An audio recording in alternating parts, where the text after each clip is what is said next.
Channel को subscribe कर लीजिए, बेल नोटिफिकेशन को भी ऑन कर लीजिए। आज आप नॉवल एक है आयशा की थर्ड एपिसोड सुनेंगे, जिसकी तहरीर उम्मे उमैर की है। चलिए चलते हैं कहानी की तरफ।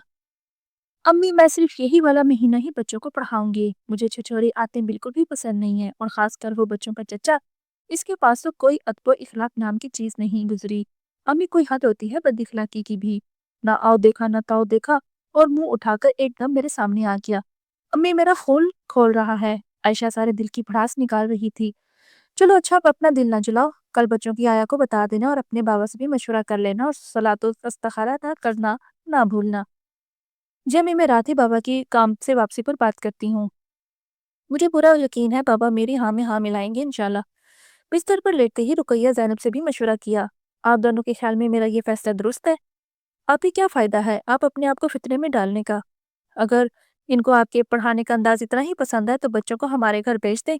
हमने कौन सा हल जोतने को बोलना है बच्चों को। वो अमीर है तो अपने घर होंगे। हम इनके सामने अपनी इज्जत नीलाम नहीं कर सकते। शुक्र है तुम दोनों की शक्लें नजर आई हैं। मेरी तो आंखें तरस गई थी तुम नकारा दोस्तों के इंतजार में। बस कर, अब इतनी बड़ी बड़ी ना छोड़, असल बात की तरफ आ। किसके बुलाया है हमें? जहीर सुमैर दोनों यकजुबान होकर बोले। एक मसला है यार। अब्दुल्ला ने ठंडी आह भरकर सोफे पे टेक लगाई। क्या हुक्म है मेरे आका? आपके लिए इन नाचीजों की जान भी हाजिर है। दोनों ने फर्माबरदार बनने की भरपूर एक्टिंग की। बदतमीजों, फोन तो उठाते नहीं हो और जान के नजराने पेश करोगे। मुझे अफसोस है ऐसे दोस्तों पर, जिनकी जवान मर्दी मेरे किस काम की। यार बात खुलकर बता, हमारे तो कलेजे मुंह को आ रहे हैं। ऐसे लग रहा है तो अपना काफिला लुटा आया है किसी रेगिस्तान में। और नहीं यार, मसला काफिला लुटने से भी बड़ा है। मैं तो अपना सुख चैन लुटा चुका हूँ, मेरी तो रातों की नींद उड़ गई है। सिर्फ चंद लम्हों के दीदार ने मेरा तो सब कुछ छीन लिया है। दोनों ने जोर से कहकर लगाया। बोला, ये कौन सी नई बात है? हर हफ्ते तेरी बगल में नई लड़की होती है। अब तो हमारे कान पक गए हैं तेरी सदाएं सुनते सुनते। ताहम बंद बंद कर ये ड्रामे। तुम दोनों कौन सा मस्जिद के सतून के साथ बंधे होते हो? मैं जानता हूँ तुम दोनों की असलियत भी। मेरा मुंह ना खुलवाओ। अब्दुल्ला ने गुस्से से दांत पीसे। अच्छा बस कर, असल बात की तरफ आ। जहीर चिल्लाया। यार वो बसीला अहमद की टीचर को मैंने एक झलक देखा है, सिर्फ चंद सेकंड के लिए। लेकिन यार ऐसा हुस्न मैंने जिंदगी भर नहीं देखा। वो तो आसमान से उतरी हुई हूर है। अब्दुल्ला खोए हुए लहजे में बोल रहा था। तू बड़ा दिल फेंक इंसान है, हर लड़की को देखकर तो ऐसे ही राल टपकाता है। यार तुम लोग मेरी बात को संजीदगी से क्यों नहीं ले रहे? दफा हो जाओ, निकलो मेरे घर से बाहर। अब्दुल्ला ने मुस्नई गुस्सा दिखाया। दोनों चिल्लाए, बस कर, अब ज्यादा मजनू ना बन। असल किस्सा क्या है? अब्दुल्ला ने सारी आपबीती सुना डाली। ये कौन सा मुश्किल काम है? दोनों बोले। मिडिल क्लास की लड़की है, लंबे नोट, गाड़ी बंगला दिखाई से सर के बल चलकर आएगी हमारे यार के कदमों में। नहीं यार, मुझे नहीं लगता वो ऐसे काबू में आएगी। वो बहुत मुख्तलिफ लड़की है। वो वैसे भी तेरे ऊपर अपनी धाक बिठाने के लिए शराफत दिखा रही होगी। जहीर ने अपना ख्याल जाहिर किया। पता नहीं क्यों मुझे लगता है वो बहुत मजबूत असाब और मजबूत इरादों वाली लड़की है। कल से मेरी नज़रों के सामने इसका मासूम पुरनूर चेहरा नहीं हट रहा। मैंने बहुत कोशिश की लेकिन बेसुध।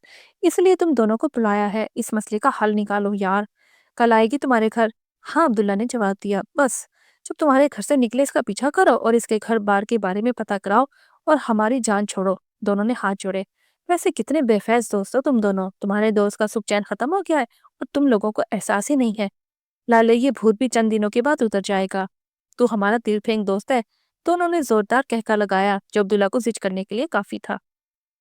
नमाज के बाद सलात इस्तखारा अदा की और अपने फैसले पर डट गई। क्वार्टर के बाहर कमरे में पहुंचते ही बसीला अहमद की वालदा से मुलाकात की, दरख्वास्त की, जो कि बकौल आया कि बेगम साहिबा अभी शॉपिंग के लिए निकली हैं, इनकी वापसी पर देर हो जाएगी। आशा ने कुछ लम्बे सोचने के बाद आया को अपना फैसला सुना दिया। साथ ताकीद भी की कि बेगम साहिबा तक ये बात पहुंचा दे। कमरे में आकर कुंडी चढ़ाई और उस पे मामूल पूरी तवज्जो के साथ बच्चों को पढ़ाना शुरू कर दिया। घर वापसी पे चौकीदार ने रोक लिया कि बेगम साहिबा अभी 5 मिनट में आ रही हैं। अच्छा, लेकिन मेरी अम्मी बाहर खड़ी हैं, आपको इनको अंदर बुलाना होगा। आशा ने इल्तमास की। हम इधर बेंच के ऊपर ही बैठ जाते हैं।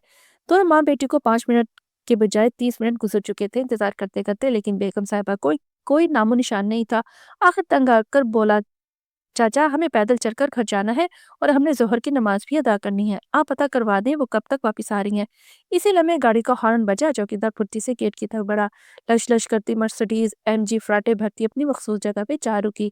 लंबी अड़ी, खुले कटे सिल्की बाल, साड़ी का पल्लू दुरुस्त करती, बच्चों की माहिर मामा हिरनी जैसी चाल चलती टिक टिक करती इनके बेंच की तरफ आई, जो कि इसकी मुंतजिर थी। आयशा ने आगे बढ़कर सलाम किया اور ساتھ اپنی امی کا تعارف بھی کروایا، جس کا جواب اکڑی گردن اور متکبر لہجے میں ملا۔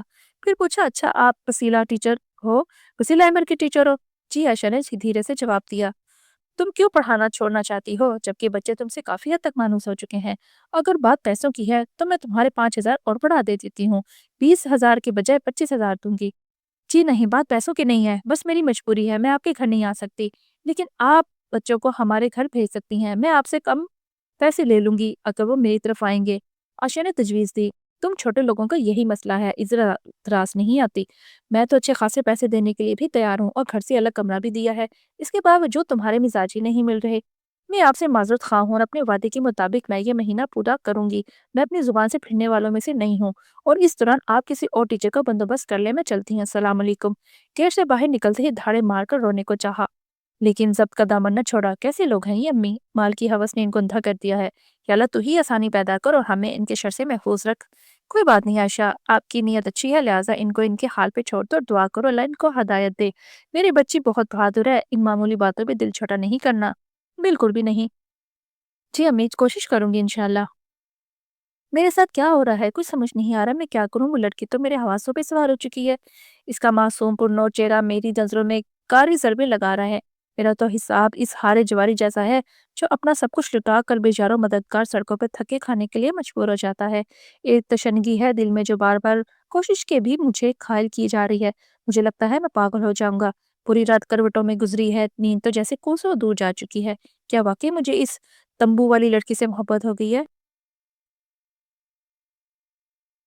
عبداللہ خود ہی اپنے آپ سے سوال جواب کر کے ہلکان ہو رہا تھا، لیکن قرار جیسے اس سے روٹ گیا تھا۔ آج تو لازمی میں اس کے پیچھے جاؤں گا، دیکھتا ہوں کتنے پانی میں ہے یہ لڑکی جو خود کو بڑا پاک باز سمجھتی ہے۔ آپی، زینب مسلسل اپنا گلا پھاڑے جا رہی تھی۔ کیا ہو گیا ہے چھوٹی؟ میں دوسرے جزیرے پہ تو نہیں ہوں، اسی گھر اور اسی کمرے میں ہوں، اور مجھے اچھی طرح معلوم ہے کہ تمہاری بےتابیاں کیوں بڑھ رہی ہیں۔ بس جاننے والی ہیں آپ، رقیہ نے لقمہ دیا۔ مجھے پتا ہے، آنٹی جمیلہ آئی تھی، امی نے ٹیوشن سے واپسی پہ مجھے بتایا تھا، کیپٹن مخیز کی پوسٹنگ ہو رہی ہے سیاچین، اور ان کی ادھر سے واپسی پر شادی کی تاریخ طے ہو گئی ہے انشاءاللہ۔ تینوں نے باوا آواز بلند بولا اور کلکلا کر ہنسی۔ اور مجھے پکا یقین ہے نینی چڑیلوں کو رات بھر سکون سے نیند نہیں آئے گی۔ ابھی ہمیں تو آ جائے گی، آپ کی گارنٹی نہیں ہے۔ چلو دیکھتے ہیں پھر کون جیتتا ہے، کیپٹن مغیث یا پھر عائشہ عبدالشکور۔ تینوں بہنیں روز سونے سے پہلے اپنی چھوٹی موٹی خوشیوں کو شیئر کرتی اور دل کھول کر لطف اندوز ہوتی۔